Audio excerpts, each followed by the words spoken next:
Hi friends, welcome back to my channel. ഇപ്പം ഞാൻ കാണിക്കാൻ പോകുന്നത് മീഷോയിൽ നിന്ന് വാങ്ങിച്ചൊരു പ്രോഡക്റ്റാണ്. ഈ പ്രോഡക്റ്റ് ഞാൻ കുറച്ച് നാളായി കേട്ടോ കാണാൻ തുടങ്ങിയിട്ട്. ഒരു 5-6 മാസമായെന്ന് എനിക്ക് തോന്നുന്നു.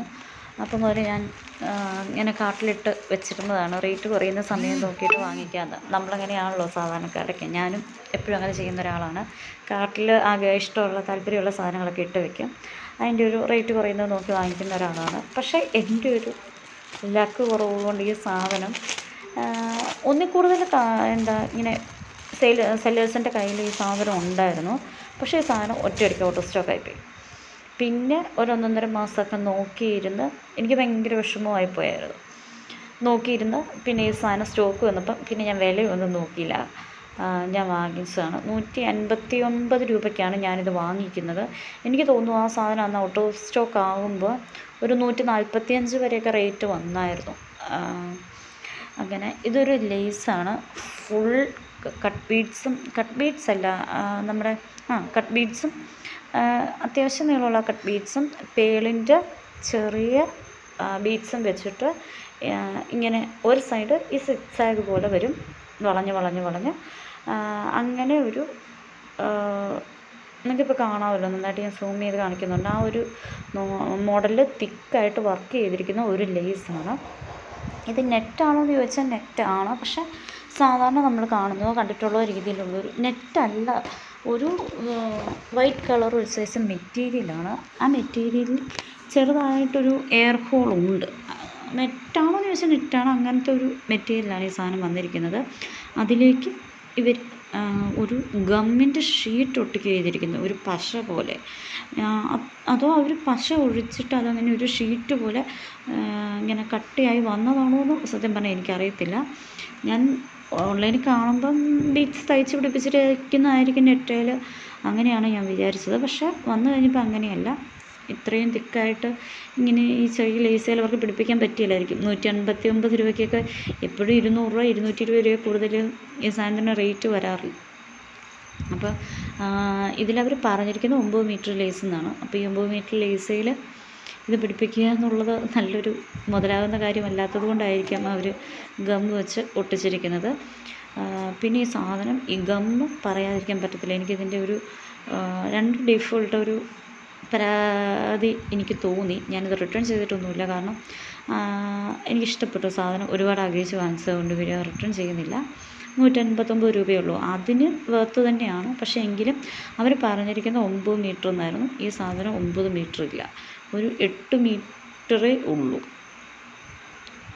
അപ്പോൾ 1 മീറ്ററോളം ഈ സാധനം മിസ്സിങ് ഉണ്ട്. അതാണ് ഒന്നാമത്തെ ഒരു പ്രശ്നമായിട്ട് എനിക്ക് തോന്നിയത്. പിന്നെ ഞാനിതിപ്പോൾ ഒരു പ്ലെയിൻ ജോർജറ്റിൻ്റെ മെറ്റീരിയലിൽ മെയിനായിട്ട് ഷോളിൽ എഡ്ജിൽ വെച്ച് കൊടുക്കാനായിട്ടാണ് ഞാൻ ഉദ്ദേശിക്കുന്നത്. പിന്നെ എന്തെങ്കിലും മിച്ചമുണ്ടെങ്കിൽ നമുക്ക് ബോഡി പാർട്ടിലും വെച്ച് കയ്യിലോ അങ്ങനെ എന്തെങ്കിലും വെച്ച് കൊടുക്കാമെന്നാണ് വിചാരിക്കുന്നത്. അപ്പോൾ എനിക്ക് തോന്നുന്നു ഷോളിൻ്റെ അറ്റം വെച്ച് പോയാൽ 5.5, 6, 7 മീറ്റർ കൂടുതൽ നമുക്ക് വരത്തില്ല. പിന്നെ ഒരു മീറ്റർ കൂടി ഉണ്ടല്ലോ, അതിൽ അഡ്ജസ്റ്റ് ചെയ്ത് പോകാം എന്ന് വിചാരിച്ച് ഞാനത് റിട്ടേൺ കൊടുത്തിട്ടില്ല. നിങ്ങൾക്കിപ്പോൾ ഞാൻ ആ സാധനം കാണിക്കുമ്പം അതിൻ്റെ ആ ഒരു എഡ്ജ് കാണുന്നൊരു വെള്ള പോയിൻ്റ് കാണുന്നുണ്ടോ? അതാണ് ഞാൻ പറഞ്ഞത്, ഒരു ഗമ്മിൻ്റെ ഒരു ഷീറ്റ് പോലെ നമുക്ക് തോന്നിക്കുമെന്ന് പറഞ്ഞാൽ. കാരണം അത്ര കട്ടിയിലാണ് ആ ഗം ഒഴിച്ചിരിക്കുന്നത്. എന്നിട്ടാണ് അതിത് കൊടുത്തിരിക്കുന്നത്. അതിൻ്റെ ആ ഒരു എഡ്ജ് നമുക്ക് ഇത് കണ്ടാൽ അറിയാം നന്നായിട്ട്. അതിൻ്റെ ടിപ്പിൽ നമ്മൾ നോക്കിക്കഴിഞ്ഞ് കഴിഞ്ഞാൽ ശരിക്കും അതൊരു ഷീറ്റ് പോലെ നമുക്ക് കാണാൻ തന്നെ പറ്റും. അതുകൊണ്ടാണ് ഞാനങ്ങനെ പറഞ്ഞത്. ഞാനൊരു പ്രോഡക്റ്റ് നിങ്ങളെ പരിചയപ്പെടുത്തുമ്പോൾ കറക്റ്റായിട്ട് പറയണമല്ലോ. പിന്നെ രണ്ടാമത്തെ എനിക്ക് ബുദ്ധിമുട്ട് തോന്നിയത് ഈ ഗമ്മിൻ്റെ ഭയങ്കര ഒരു വൃത്തികെട്ട സ്മെല്ലാണ്. അത് ഓപ്പൺ ചെയ്യുമ്പോൾ തന്നെ നമുക്കിങ്ങനെ തല മരച്ച് പോകുന്ന ടൈപ്പ് ഒരു സ്മെല്ലാണ് നമുക്ക് കിട്ടിയത്.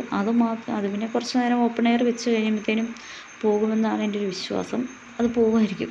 പക്ഷേ എടുക്കുമ്പോൾ നമുക്ക് ആ ഒരു പ്രശ്നമാണ്. പിന്നെ ഞാനിങ്ങനെ ഫുൾ അഴിച്ചിട്ട് മീറ്റർ നോക്കി, 9 മീറ്റർ തന്നെ ഉണ്ടോ നോക്കി. ഇല്ലെങ്കിൽ നമ്മളൊരു സാധനം റിവ്യൂ പറയുമ്പോൾ അങ്ങനെ ചെയ്താൽ ശരിയാകത്തില്ലല്ലോ.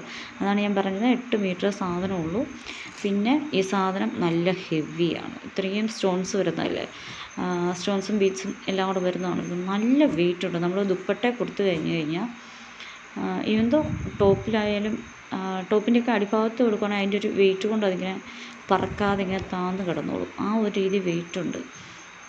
ദുപ്പട്ട കൊടുത്തു കഴിഞ്ഞ് കഴിഞ്ഞാൽ നമുക്കത് എടുത്തുകൊണ്ട് നടക്കാൻ മാത്രം വെയിറ്റ് വരും.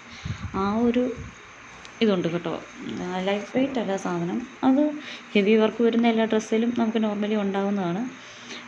പക്ഷേ ഈ ഒരു പിന്നെ മണം നമ്മൾ സ്മെല്ല് അങ്ങനെ നമ്മൾ കാര്യമാക്കേണ്ട കാര്യമില്ല. പിന്നെ കേട്ടോ ഞാൻ ഫുൾ വെച്ചിങ്ങനെ അളന്ന് നോക്കി. പിന്നെ നമുക്ക് ഈ 8 മീറ്റർ എന്നുള്ളതാണ് ഒരു പരാജയം. ഇപ്പം നമ്മൾ പുറത്തുനിന്ന് ലേസ് മേടിച്ച് കഴിഞ്ഞാൽ ഇത്രയും ഹെവി വർക്കുള്ളത് 8 മീറ്റർ 159 രൂപ 160 രൂപയ്ക്കൊന്നും നമുക്ക് കിട്ടത്തില്ല. അത് വെച്ച് നോക്കുമ്പോഴത്തേനും അത് റിട്ടേൺ ചെയ്യാൻ പോകേണ്ട കാര്യമില്ല എന്ന് എനിക്ക് തോന്നി. സാധനം അല്ലാതെ ക്വാളിറ്റി വൈസൊക്കെ അടിപൊളിയാണ്. ഗമ്മാണേലും അത് പറഞ്ഞു പോകാനുള്ള ഒരു ചാൻസ് ഒന്നും എനിക്ക് തോന്നുന്നില്ല. അതുകൊണ്ട് ഞാൻ റിട്ടേൺ ഒന്നും ചെയ്തിട്ടില്ല. അടിപൊളിയാണ്. അപ്പം നമുക്ക് പിന്നെ എനിക്ക് ഇത് എങ്ങനെ സ്റ്റിച്ച് ചെയ്യണം എന്നിതുവരെ ഒരു ഐഡിയ കിട്ടിയിട്ടില്ല. ഇതിൻ്റെ 2 സൈഡും ഇല്ലാത്തത് കൊണ്ട് വൺ സൈഡ് നമുക്കിങ്ങനെ സ്റ്റിച്ച് ചെയ്യാൻ പറ്റത്തില്ല, അതർ സൈഡ് മാത്രമേ സ്റ്റിച്ച് ചെയ്യാൻ പറ്റത്തുള്ളൂ. അപ്പം എനിക്കിങ്ങനെ ഒട്ടിച്ച് വെച്ചിട്ട് വേറെ വല്ല രീതിയിലും ചെയ്യണോ എങ്ങനെയാണെന്ന് എനിക്കൊരു ഐഡിയ. അപ്പോൾ ഇത് കാണുന്നവരാരെങ്കിലും വാങ്ങിച്ചവരുണ്ടെങ്കിൽ ഇല്ലെങ്കിൽ എന്തെങ്കിലും ഐഡിയ തോന്നുന്നുണ്ടെങ്കിൽ നിങ്ങൾ അടിയിലൊന്ന് കമൻറ്റ് ചെയ്തേക്കണം. അപ്പോൾ വീഡിയോസൊക്കെ ഇഷ്ടപ്പെടുന്നുണ്ടെങ്കിൽ ഒന്ന് ലൈക്ക് ചെയ്യുക, സബ്സ്ക്രൈബ് ചെയ്യുക, കമൻറ്റ് ചെയ്യുക. അപ്പം വീണ്ടും ഇതുപോലെയുള്ള യൂസ്ഫുൾ വീഡിയോസായിട്ട് നമുക്ക് വീണ്ടും കാണാം. ബൈ.